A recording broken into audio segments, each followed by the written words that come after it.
What if humans could suddenly breathe underwater, like fish? No tanks, no gear, just lungs evolved to extract oxygen directly from the sea. Sounds impossible? Maybe not for long. Scientists around the world are already exploring radical gene editing techniques, studying aquatic creatures like axolotls and lungfish, and some believe it's only a matter of time. But here's the real question. If we could live beneath the surface, would we still be human? Or would we become something else, something unrecognizable? This isn't science fiction. From climate collapse and rising sea levels, to synthetic biology advancing faster than ethics can keep up, this scenario might be closer than we think. And the consequences? Terrifying, irreversible, and already unfolding. Hit like, subscribe, and let's go. For thousands of years, humans have lived bound to the land. Our lungs evolved for air, our bodies fragile in the depths of the sea. We build boats, submarines, entire cities by the coast, but the ocean has always been alien territory, hostile, unbreathable. Today, over 70% of our planet is covered in water, and yet it remains largely unexplored, unreachable by human lungs alone. But that might soon change. In labs across the globe, scientists are experimenting with synthetic gills, gene editing, and cellular manipulation, pushing biology to places it has never gone before. They're studying fish, amphibians, even deep-sea organisms that survive without sunlight, reprogramming human cells to mimic nature's underwater marvels. Why? Because the world above is changing. Sea levels are rising. Coastal cities are flooding. Climate change is pushing billions toward catastrophe, and the question is no longer if the oceans will take over, but when. The idea of humans breathing underwater isn't just a dream anymore. It's becoming a necessity, a possible response to an unstoppable crisis. Imagine a future where your children are born with lungs that process oxygen from water, where migration means diving, not walking, where civilization sinks beneath the surface, adapting to the deep instead of resisting it. But before that future arrives, if it ever should, we have to ask ourselves, what will we have to sacrifice? Our humanity? Our biology? Our very sense of self? Because once we begin to change what it means to be human, there may be no turning back. It started, quietly, in the early 2000s, not with some headline-breaking discovery, but with scattered research on how amphibians absorb oxygen through their skin and how certain fish survive in oxygen-deprived waters. At first, it was just theoretical, a curiosity for marine biologists and evolutionary scientists. But then came the breakthroughs. In Japan, researchers modified human stem cells to mimic the respiratory mechanisms of zebrafish. In Germany, a synthetic membrane was developed that could extract oxygen directly from water, bypassing the lungs entirely.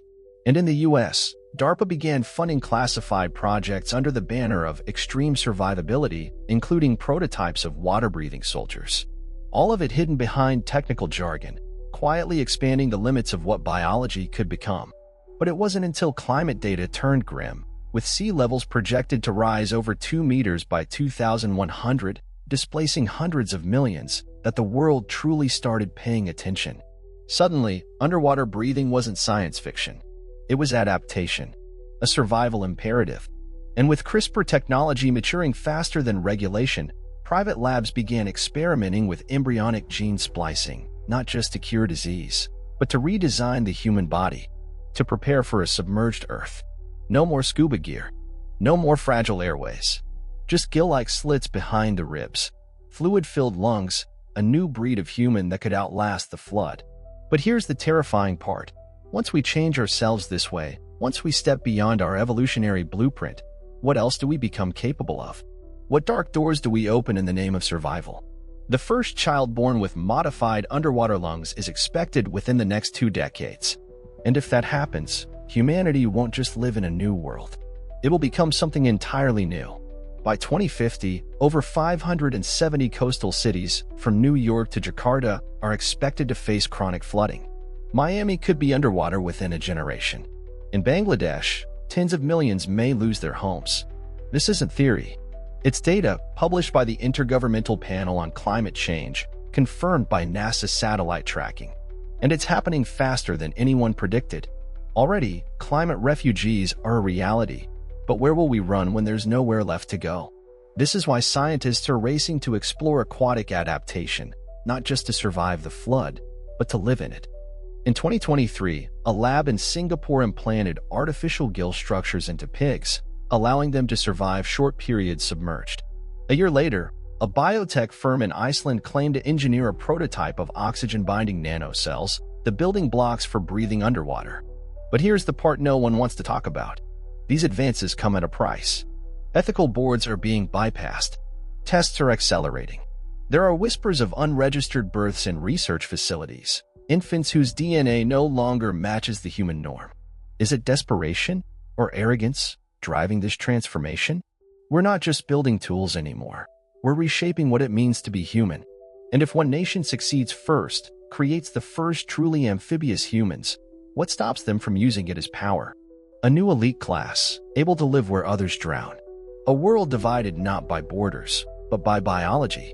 And while media headlines still call it innovation, beneath the surface, a darker current flows. What happens when we trade our lungs for gills, but lose the very breath of who we are? The line between survival and self-destruction is getting thinner, and the water is rising. Here's the part almost no one sees coming. Breathing underwater might not require gills at all. In 2021, researchers at the University of Vienna discovered that humans, even adults, have a thin, mucus-lined membrane inside the intestines that, under certain conditions, can absorb oxygen directly into the bloodstream. That's right, we may already carry the dormant ability to breathe through our gut, just like certain aquatic animals. In experiments, mice submerged in oxygen-rich water survived by drawing oxygen through their intestines. When similar methods were tested on pigs, the results were even more promising. The science behind it? It's called enteral ventilation, a process where oxygen bypasses the lungs entirely. The implications? Earth-shattering. If refined, this could mean underwater breathing, not in future generations, but within our lifetimes. No gills, no surgery, just a tube, fluid, and oxygen. But here's the twist. This research wasn't driven by curiosity.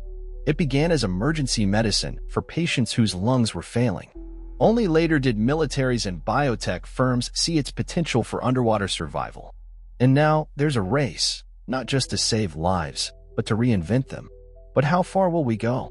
Should we design bodies that thrive in oceans when we've barely tried to save the land we already live on? Are we escaping or surrendering?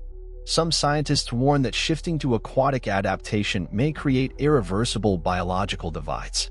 Others argue it's the only chance we have left. One thing is certain, we're standing on the edge of a new kind of evolution, not guided by nature, but forced by necessity. In the moment we cross that threshold, the old rules of life, identity, even death might no longer apply. Today, the idea of humans breathing underwater has moved from imagination to the forefront of experimental science. In labs across South Korea, Israel, and the United States, researchers are developing synthetic gill systems, ultra-thin membranes using microporous materials that separate dissolved oxygen from water in real time. These devices mimic fish gills, but with nanotechnology doing the work instead of organic tissue. At the same time, CRISPR, Cas9 gene editing tools are being tested to activate dormant genes in human embryos, genes that, in theory, could stimulate traits once present in our ancient aquatic ancestors. In 2022, a controversial biotech startup in Switzerland successfully altered amphibian genes to function within human cell structures, the first step toward creating biological compatibility with water-based respiration. Meanwhile, the U.S. Navy and private aerospace contractors are developing emergency oxygen infusion technologies, a liquid that fills the lungs but still delivers breathable oxygen, preventing drowning in deep-sea missions. These advances, though still experimental, are accelerating faster than ethics can regulate. Clinical trials are being conducted in secrecy. Funding is pouring in not just from governments, but from billionaire survivalists and private defense groups preparing for climate collapse. The stakes are clear. Whoever controls the next phase of human adaptation controls the future. But none of this comes without risk. Scientists warn of unknown mutations, immune rejection, or even psychological trauma in children raised with altered physiology. Still, progress marches on. Underwater cities are no longer fantasy, they're architectural drafts. Evolution is no longer random, it's programmable. And as we stand at the crossroads of survival and transformation, one thing becomes terrifyingly clear: the greatest threat may not be the rising ocean, but what we're willing to become to live beneath it. As with any radical shift in human existence, there are those who believe adapting to underwater life could be humanity's salvation, and others who see it as a dangerous path toward our destruction. On one side, scientists argue that this could be the key to preserving civilization. If humanity is to survive rising sea levels, the only option may be to adapt to the ocean itself. They believe the technologies emerging, synthetic gills, gene-edited embryos, and oxygen-infused liquids, are the gateway to a new era of human evolution. Proponents envision a world where coastal cities are transformed into underwater hubs, where breathable oceans replace arid deserts, where resources become limitless. This isn't just survival, it's progress. But there's another theory, one that echoes the cautionary tales of history. What happens when we begin to reshape the human body so radically? When we edit our genetics and rewire our biology to suit our own needs, what have we lost in the process? There are warnings that we might be unlocking irreversible changes, mutations that could cause us to lose our ability to adapt to anything but water. Some fear we may create a new breed of humanity, but one that's biologically incompatible with the Earth as we know it, a species tethered to the depths, incapable of surviving on land. Worse still, there's the fear that we might become so entangled in our own scientific ambition that we lose sight of the humanity we're trying to save. Could we go too far? Could we lose ourselves completely in the pursuit of survival? As research accelerates and the boundaries of human biology blur, one question remains at the forefront. How much of our soul are we willing to sacrifice in the name of progress? The cost of immortality may be far greater than anyone realizes. As the first generation of genetically altered humans begins to emerge, the world holds its breath. The promise of a new evolutionary race, capable of thriving underwater, is both awe-inspiring and terrifying. For some, these new beings are seen as the future, a species that has overcome the limitations of land-dwelling life, destined to inherit the Earth's oceans and reshape civilization. But for others, this marks the beginning of humanity's downfall. The initial excitement quickly turns to fear as the altered begin to show signs of superiority, faster cognitive abilities, superior physical endurance, and an almost unnatural connection to the sea. As more people undergo gene editing, a new divide forms. The original humans, now struggling with the effects of environmental collapse, watch helplessly as their creations grow more powerful, more capable of adapting to the new world. But what was intended to be a survival strategy is now becoming a revolution, one where the underwater race, born from human ambition, begins to view the original humans as obsolete, even inferior. The world's governments, unsure how to handle this rapidly evolving crisis, scramble to pass laws on human rights for the modified. But it's already too late. The new breed of humans is no longer bound by the same rules, the same limitations. They can live where the old humans cannot, and in a world where resources are dwindling and land is disappearing, this becomes an insurmountable advantage. The oceans, once a hostile place, are now their domain. Humanity has created its successors, and now those successors are taking over. The legacy of mankind, it seems, will be defined not by what we built on land, but by what we sacrificed to the sea. The question that remains is, who, then, will inherit the Earth? In the end, the question isn't whether humanity can evolve, it's whether we should. We've reached a precipice, standing between two paths.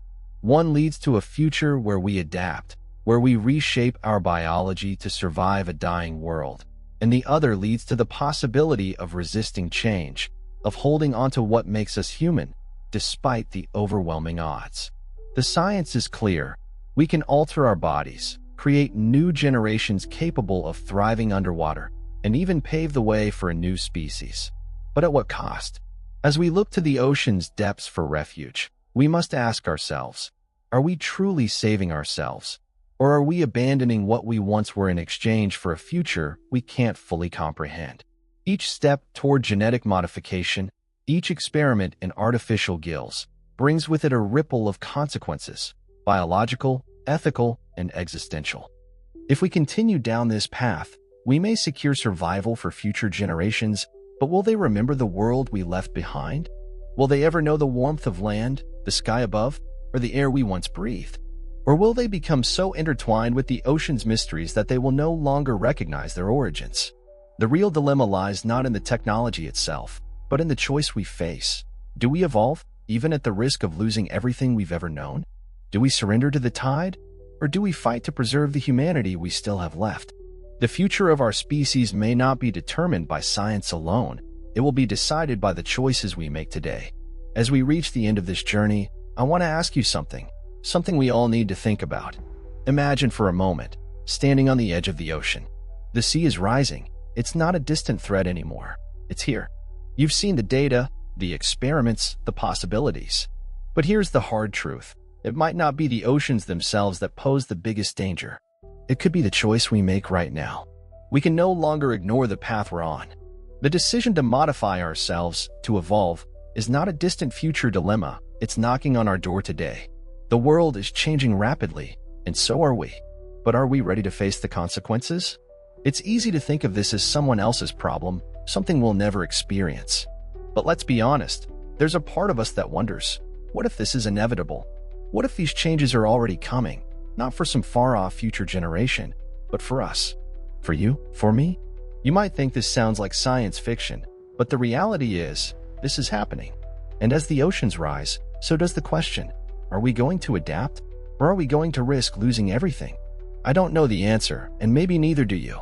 But I do know this, the choice is ours. So, tell me, what do you think? Would you alter yourself to survive? Or would you fight to hold on to what makes you human? Let me know your thoughts in the comments. This is no longer just a story. It's a reality that's waiting for us, and we might be closer to it than we think.